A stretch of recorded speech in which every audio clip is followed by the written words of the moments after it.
Assalamualaikum warahmatullahi wabarakatuh. Hai, hari ini kita akan membahas materi menulis drama.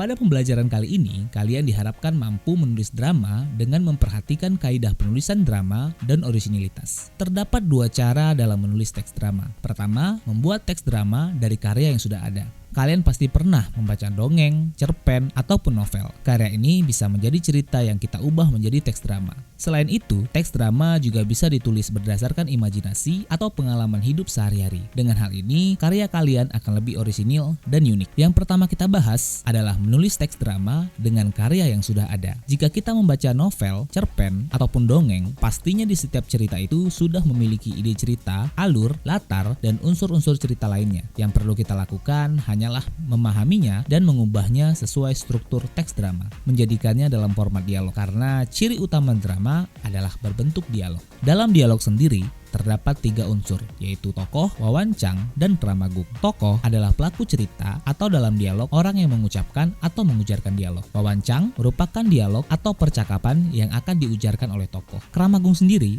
adalah petunjuk perilaku, tindakan, atau perbuatan yang harus dilakukan oleh tokoh. Hal ini akan memudahkan pemeran dalam memahami pergerakan dari tokoh yang diperankannya. Mari kita lihat contoh penulisan dialog berikut. Teks Bu Samin merupakan tokoh dalam teks drama. Dipisahkan dengan titik dua, diawali dengan tanda kutip merupakan dialog atau wawancang yang akan diujarkan tokoh. Sedangkan teks yang bertulis miring dalam kurung merupakan kramagung atau petunjuk perilaku.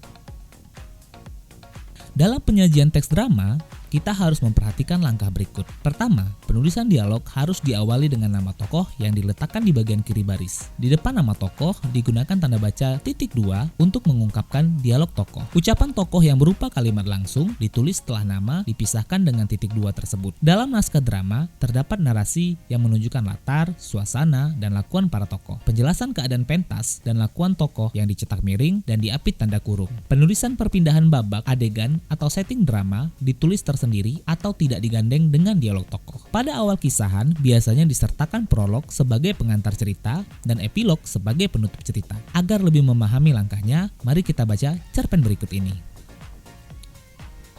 Cerpen berikut berjudul Si Samin, karya Muhammad Qasim, tahun 1957.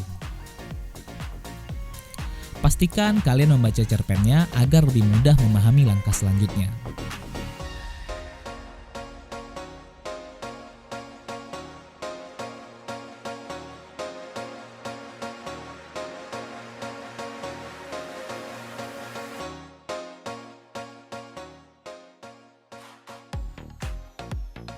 Setelah selesai membaca, mari kita ubah menjadi teks drama. Let's go! Pertama, kita akan tentukan tokoh-tokoh dalam cerpen tadi. Pak Samin berwatak keras, sedikit angkuh. Bu Samin lembut dan penurut pada suami. Samin periang, senang mengoceh. Ramlah, adik Samin berusia 3 tahunan. Selanjutnya, kita akan membuat awalan dari teks drama atau biasanya kita sebut prolog. Ambil bagian dari isi konflik cerita yang paling menarik agar pembaca semakin penasaran. Buatlah prolog langsung masuk ke dalam inti cerita. Namun, buatlah sesingkat mungkin agar pembaca lebih penasaran. Sebenarnya, prolog tidak harus juga mengambil dari bagian atau inti cerita, tapi bisa juga dibuat kreativitas sendiri agar lebih menarik perhatian pembaca. Dan pastikan prolog yang kita buat tidak bertele-tele. Selanjutnya, kita pindah ke tahap dialog. Dalam penulisan bagian dialog, tempatkanlah nama tokoh di sudut kiri kertas. Setelah itu, bubuhkan titik dua sebelum menuliskan wawancang atau dialog. Dalam penulisan wawancang, selalu diawali dengan tanda baca kutip dua karena merupakan kalimat langsung. Nah, di akhir dialog, kita bisa bubuhkan kramagung dengan menulisnya di dalam kurung dan dicetak miring.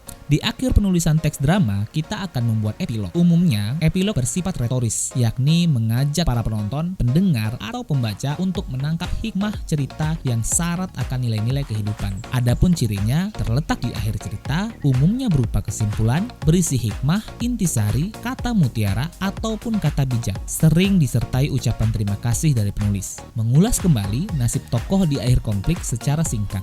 Selanjutnya, kita akan membahas menulis drama dengan orisinilitas ide. Ada dua cara dalam pembuatan teks drama dengan cara ini. Pertama, dengan imajinasi atau khayalan kita yang kita gunakan membentuk sebuah cerita yang menarik. Selain itu, kita juga bisa memanfaatkan pengalaman kehidupan sehari-hari yang pastinya kita pilih yang menarik dan layak untuk dipentaskan.